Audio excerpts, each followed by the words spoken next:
in buying a firearm. Yeah.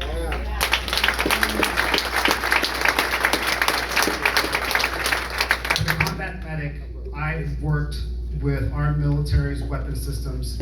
Every year we have to get certified, and every year we have to be able to show that we can effectively handle that weapon. If for some reason we're not able to effectively pass our test, we go back to remediation, we get retrained, and we do it again. The idea of an 18-year-old being able to go buy a weapon that's used for war as its first weapon, never experiencing how to utilize a weapon, just doesn't make kind of sense in my head. Others will disagree with me.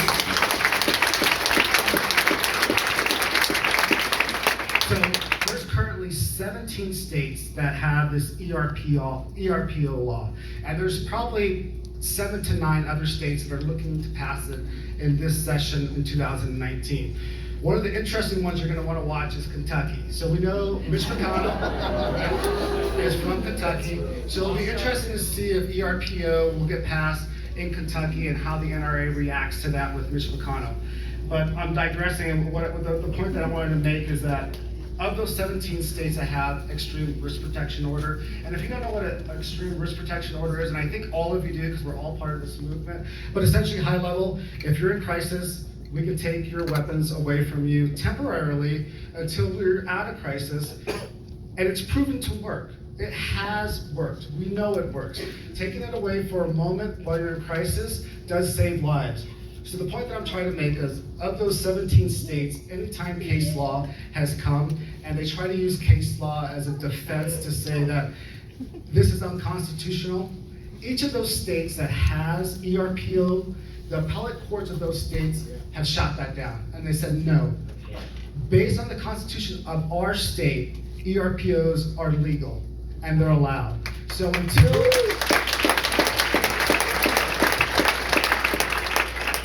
until Congress or SCOTUS says that making any amendment to any constitution is unconstitutional, which is not going to happen because that's how we grow. That's how we as a nation react to issues that are occurring in our current lives. So until that happens, ERPOs will continue to get passed, and within time, it will be the law of the land. And as long as we're able to have those laws and the rights of the state, states should pass laws to protect each of its citizens so that we're not gunned down or shot or injured through gun violence. Thanks, Phil. Thanks.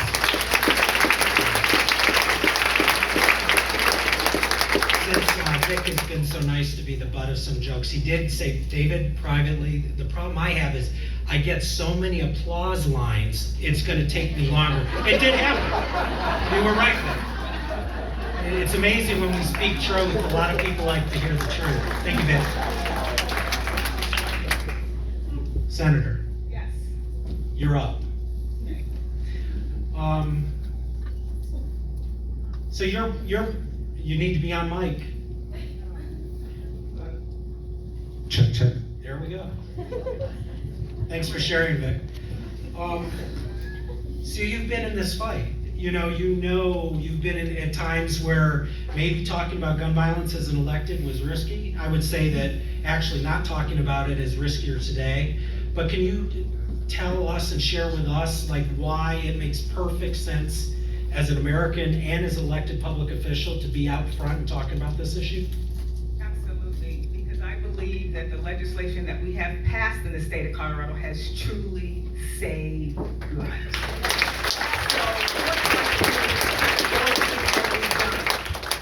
Shortly after Columbine shooting, we were able to close the gun show loophole. Then in 2013, we went back, and what we did is we passed legislation to stop private sales. So you can just go to some parking lot or go online and purchase a gun. You would have to have a background check now for all gun sales, new, gun show, and private. That is significant. So we have universal background checks. And we know that through the statistics that we do have felons and people who shouldn't have guns are not getting access to guns. So that's how we're saving lives.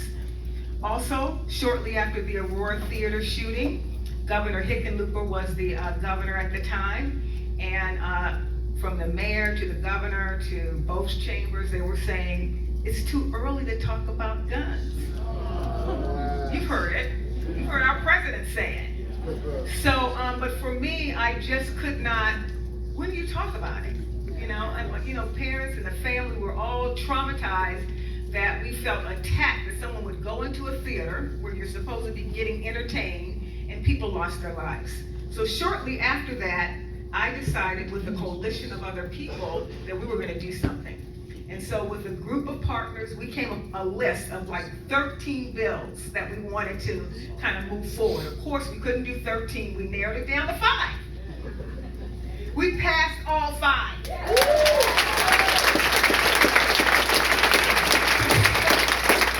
Parent training, we've also passed the red flag bill this session in 2019.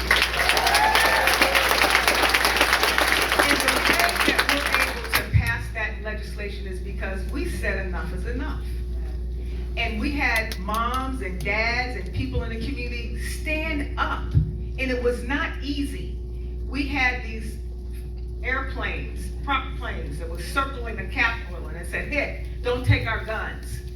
I had 24-hour surveillance. I was getting death threats via email. And so were my colleagues. I was really taken by surprise how the hatred against a misinformation about what we were trying to do. We just said we just want a background check. That's all we were saying. And as you know, nationally, background check is very, very popular. I don't see why we need to have these assault weapons, you know, in our community.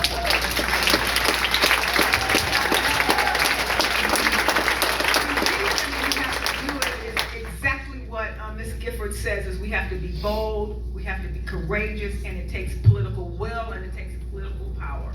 And we were successful because we exercised people power. Now we were outnumbered. We were outnumbered, but when the moms and all of you showed up, we did not shrink. We did not fade into the background. You guys stayed until the testimony was over.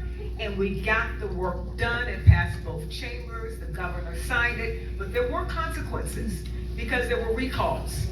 Right now in the state of Colorado, we have 3 recalls that are going on in the Senate. And the final thing I wanted to share is this issue about these active shooter drills and these lockdown drills. I sit right now on a school safety interim committee. I can tell you that we had students testify that they've been doing these drills since 2nd grade.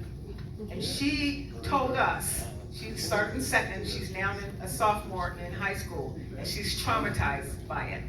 And there's no measurements that says that these drills help. But I know it's like, we need to teach evacuations, like when you're on an airplane, they tell you to, you know, do what you need to do, but they're teaching our kids this theory that you have to run, hide, and fight. Now, how do you fight someone with an AR-15? So what they do in these drills, and if you're a parent, you need to go and participate in these drills, because I got a visual. So they lock the door, and this is like one school district, I don't know if it's happening all over, but I'm gonna be drafting some legislation to make sure that we have a common approach to what we do. The kids take desks and they take chairs and they push it against the door.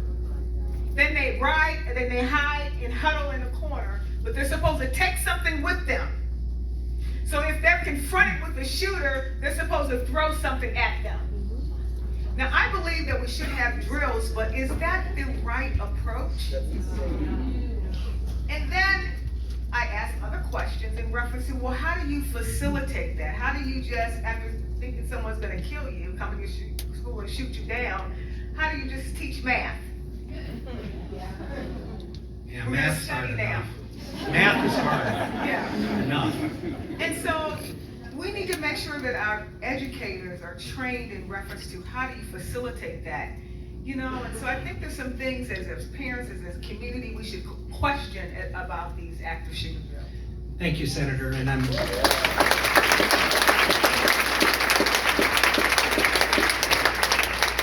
Senator, and I'm sure your constituents are grateful that when the going got tough, you didn't seek to find some $6 million mansion to hide in. Throwing some shade, I'm trying to behave today. But no, thank you for speaking out. Sandy, I can't think of a better closer. I appreciate that, you know, in response to the worst that could happen to a parent, you've decided to fight for all the parents in the room. Thank you.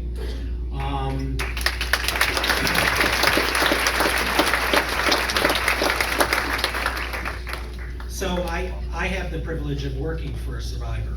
She survived an assassination attempt. And I know that survivors play a key role in this movement. And I wondered if you could share with us, you know, that role and what are the things that come into play. And, you know, I'm gonna leave it to you. What do you want this audience to know about the important role of survivors and how you work with them and their importance to this movement? Well, first of all, for those of you who don't know, we live in a camper and we travel the country, and we work with survivors from coast to coast, border to border, talking with them about their experiences and what their needs have been and how they're not being met. So what you were just talking about with trauma fits right into this. We have been talking, well, this last shooting in El Paso was our 14th response to a mass shooting. And for the first time, we had a meeting with a trauma therapist in El Paso who had been training therapists in her community for the last 3 years in preparation for something like this happening. So they had 60 trauma therapists that were taught how to do EMDR and other techniques, but especially EMDR, and responded immediately to the community center where everybody was being pushed to after the event. That in itself was a miracle and something that my husband Lonnie and I have been preaching on for a long, long time. Sandy, can you tell us what an EMDR is? Oh, EMDR is a trauma therapy that they use for PTSD. The military uses it. What has happened in our society, unfortunately, is that our military has access to the help that they need for their PTSD. But those of us who have been traumatized by gunfire on our own soil often don't. So we're trying to change that, and we're trying to provide the services, or at least create a space for survivors to get the help that they need. So after meeting with this particular therapist in El Paso, her program was so good that she wants to partner with us, we want to partner with her, and we want to start the program right here in Colorado.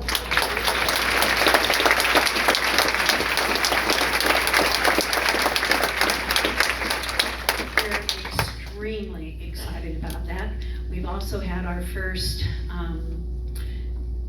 retreat, if you will, with survivors from all over the country. We took 44 survivors. Connie was one of them.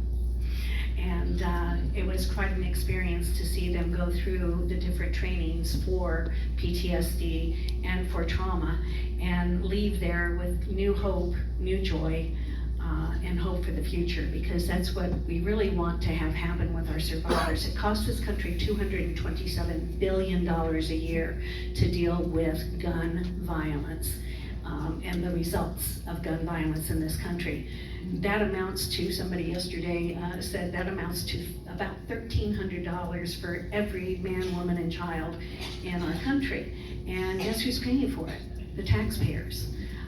So it'd be much better to go ahead and, in advance in schools, to have trauma therapists trained. It would be great in every state if they could deploy trauma therapists when these things happen. And it would be wonderful if we have survivor to survivor response like Lonnie and I have been doing pretty much by ourselves for 7 years now. It's so rewarding. It's incredibly rewarding to meet with survivors and let them know what's ahead of them. Because as you may or may not know, with mass shootings, we have a unique space in society. We are often attacked by hoaxers. We often have communities that will start raising money for us that we never see. We have the trauma that we need to deal with. We have wounds that need to be dealt with, both physically and emotionally. And we often end up into such severe depression that we can no longer work or function. So that cost you all pick up. So to see you in this room and to know a lot of you in this room and know your dedication to this cause is really, as a survivor, very important and very, very much appreciated. And Gabby, your voice as a survivor is the most important voice in this movement.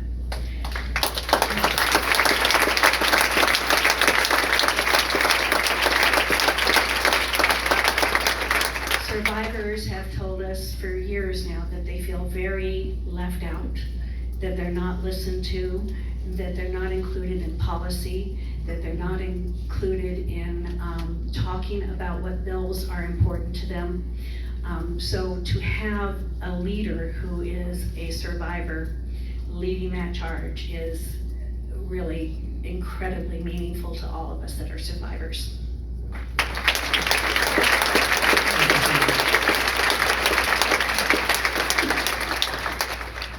8:12. I'm sure it's a little late, but it's not atrocious, and there are a lot of things to juggle here. And so now we're going to move into questions. We can't stay here all night. I've been to some state legislatures where the policy is you stay until every question is asked. This is the opposite of that. That's too bad. We're going to take a couple of questions. Keep it short. If you want to make a statement, I will go outside and hear where you're coming from. But if you have a question of these 5 people, ask it now. There'll be people out there.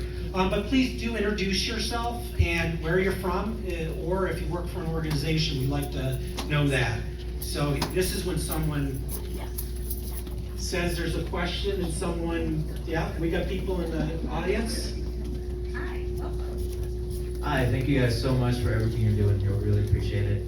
My name is David Ortiz. I'm Program Director of Veterans of Foreign Wars Post 1, so I really appreciate you being here and speaking to that. I also work with PTA. I've been an advocate and lobbyist for veterans at the state capitol, and I'm actually running for the Colorado State House this year. So my question is actually to the state legislators in here, because I really love the ideas I'm hearing around creating a standard of a response that's proven effective and safe across all of our schools, and also EMDR. I'm also excited about that. And I'm inspired by what y'all did this past year around healthcare of commissioning a study with the public option. So why don't we, for 2020, why don't we look to pass or commission a study that looks at the impact of what we've already passed, looks at the impact of gun violence, with the hope of passing a packet of bills around facilitating EMDR programs or facilitating a common response for school legislation. I don't want to wait until 2021 when I get elected. I want to see it happen next year. There you go. Thank you. Senator, you feel like you want to take some of that? You good? Yeah, I Okay. will respond to that. Thank you for the question. I can tell you that we're looking at that. I just met with the superintendent of Aurora Public Schools, and with the bond measure, they were able to increase the number of social workers and psychologists in their schools. I think the number is like 90-some additional social workers and psychologists. And with that bond measure, it also requires for every teacher to have first aid mental health. So that if you have a child who's been sad too often, or you know they need some resources, it gives them an opportunity to refer and to redirect that child. Because our teachers are first responders. And so the model is similar, what you're saying, it's like a teacher-teacher model. So they train-the-trainer model. So they send them to training, and they go back and they train people in their schools, and it's gonna be 1/3, 1/3, 1/3, until all the teachers have first aid, mental health training in Aurora Public Schools. I think we should be doing this across the state. So I was just trying to do it. Colorado. your ideas. Thank you. Thanks for your question. I know at Giffords, data makes a big difference. I know the first time I met Mark Kelly, he said, you think going into space, like you're relying on data, you want to make decisions based on it. So I think that's a great point. We should know what we're doing, not guessing. So good luck with your campaign. I'm not the picker. There are people out there who are they got a mic. Who's getting it? The winner, come on down. There we go. Hi, my name's Deborah Horst. I live in Centennial. This is an awesome event. I have nothing but respect for everyone here, but this is the choir. I would like Vic to give us an elevator speech that we could give to our friends who are gun-toting, ass-kicking, people who do not want to give up their Second Amendment rights, because those are the people that I want to work with and help see that there's a common ground in the middle ground here. Okay, Vic, you have been called out on assignment. To be Let it rip. honest, I don't want you to change your minds on the Second Amendment in the sense that I don't want anybody thinking that the Second Amendment should be changed so radically that it goes from one side to the next. What we need is to bring common sense gun laws by electing legislators that are like-minded that you are, to make the rules and the changes that are needed for this country. I can't speak to what they're going to say, but your question was an elevator speech, right? So your I get that. So again, the way to have this conversation is to also inform yourself on what about guns, about the violence, and about understanding where they're coming from as well. Because when you're having a conversation with someone that's far from the right or far from the left, you're never going to get past it unless you can speak intelligently to the issues that they're also dealing with or what they believe to be true. So educate yourself and then have the conversation. But it's a tough one. But in this country, it's so hard to have this conversation, right? I mean, it doesn't matter your dad, your mom, whoever, your best friend. I get in fights with guys that are in the military all the time about this question. It's really tough. So I'm sorry I can't give you the narrative of the elevator speech. I don't have one, but I'm gonna get one next time.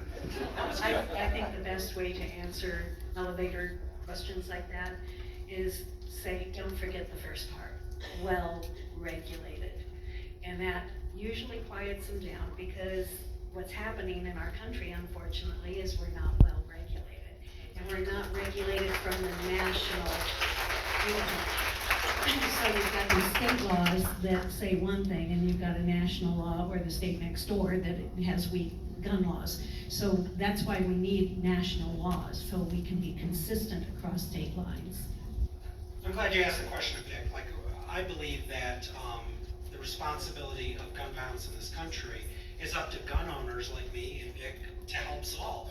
It isn't looking to victims and people who don't know much about guns to solve it. And so we asked that exact question in Texas, and one of the women who was part of the coalition down there, she said, well, I carry my 50 caliber revolver everywhere I go. And I was like, well, that's an awful big gun. And she said, I'm a Texan. I know no one's coming to take my guns. What I'm concerned about is how easy people who shouldn't have them in the first place get them. And I like the Second Amendment, but it ain't matter if I'm dead. So I think that having gun owners speak in an authentic way is the best we can do.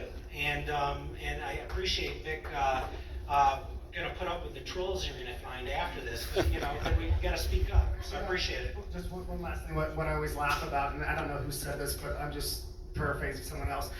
Anybody that owns a gun and you've gone to a gun range and you know that one guy that shows up and you're like, that dude definitely does not need to have a gun.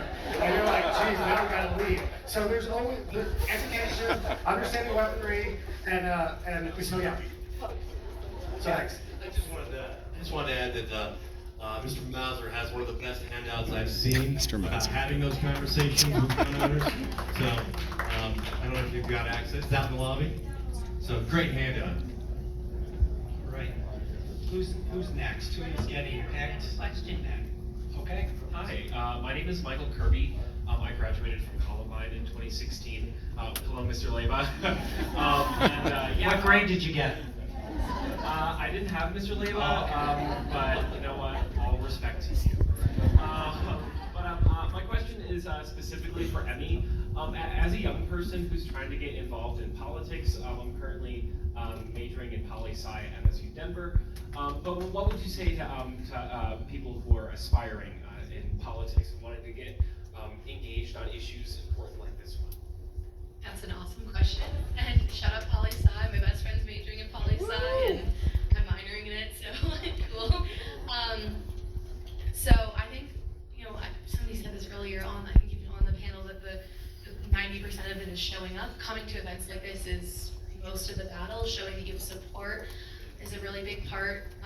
For me, something I'm really advocating for is I've been canvassing for candidates since I was in middle school. I think that a lot of change, the most important change happens at the legislative level. And so I think that, engaging, informing yourself and your friends and your classmates on the issues, engaging in canvassing and staying updated on the candidates and the policies at hand, lobbying, attending events, like it sounds like a lot, because it is, but if it's something that matters to you, it doesn't feel like a lot. And honestly, like, each activist I've met is like my favorite person ever, because it's just one more person that I get to fight alongside with. Like, everybody in this room and everyone on this panel, like, it's so great to see the amount of people that are willing to turn out for something that matters. So yeah, so show up, join a local chapter, whatever organization it may be, and follow me on Instagram and we can Hey, what's your Instagram feed? Come on, here. It's Emily Amori, just a little quick shout out. I'm kidding. Okay. I'm told I have one more, so someone's gonna get the golden ticket, and who's it gonna be? I don't know. I'll be surprised. Whoever has the mic, here it comes. It's in the center here. Okay. Let it rip. You're our closer tonight. Ask a good one. Hi, I'm Rachel, and I work under Andy. I'm the social media director for March for Our Lives Colorado. I love you, Brady. Okay, so I just started high school last week. I'm a freshman. And so it's my first year of the big school. But since my first year of school, I've always wondered, like, why do I have to do this? Because I remember being in kindergarten with one of my friends named Campbell, and Miss Kelly was like, so we're gonna go hide in a corner now. And I just remember thinking, like, why? And then a year later, Sandy Hook happened, and that was really hard because they were my age at the time. And ever since kindergarten, I've had anxiety around like shooter drills. And I just want to ask the adults, like, how do I get other adults to listen? Because right now it seems like we're fighting this battle that no one's listening to us, and I just want someone to hear me, because I'm sick and tired of just sitting around screaming about how I'm scared to go to school when no one's listening. Not even Mitch McConnell. He's like my representative. One way is having the courage to ask that question. I think asking a question is very nerve-wracking, so you started it out. I'll let our panel, address that question, because that's why we're here. I mean, we staged this at the beginning of the school year because we want to be giving a better answer to our students and teaching them how to survive a gunfight or win one, or however it's framed. Who wants to dive in? Okay. I've been saying for a long time, we're treating a cancer in our society with a baby aspirin. And that's what you're telling me, is that you've been hiding in closets, you've been hiding in corners for your entire life. And the trauma that is doing to our society overall. That's why when I hear well, mass shootings are only 2% of the people that are lost to gun violence, it's 2%, but it is killing our entire society. And it's also what makes a difference in our policy. So when we do have these disasters happen, we need to use those opportunities to start addressing these issues and the issues in urban communities, and not diminish by saying, well, it's only 2%. I feel deeply for the children, because my thought is, okay, we've been doing these drills now for 20 years. almost. And we're training the next mass shooter, who might be a school-age child right now, to know exactly what to do in that schoolroom. So it's a waste of energy, and it's creating a negative environment, toxic environment for the children that we want to see be our future leaders.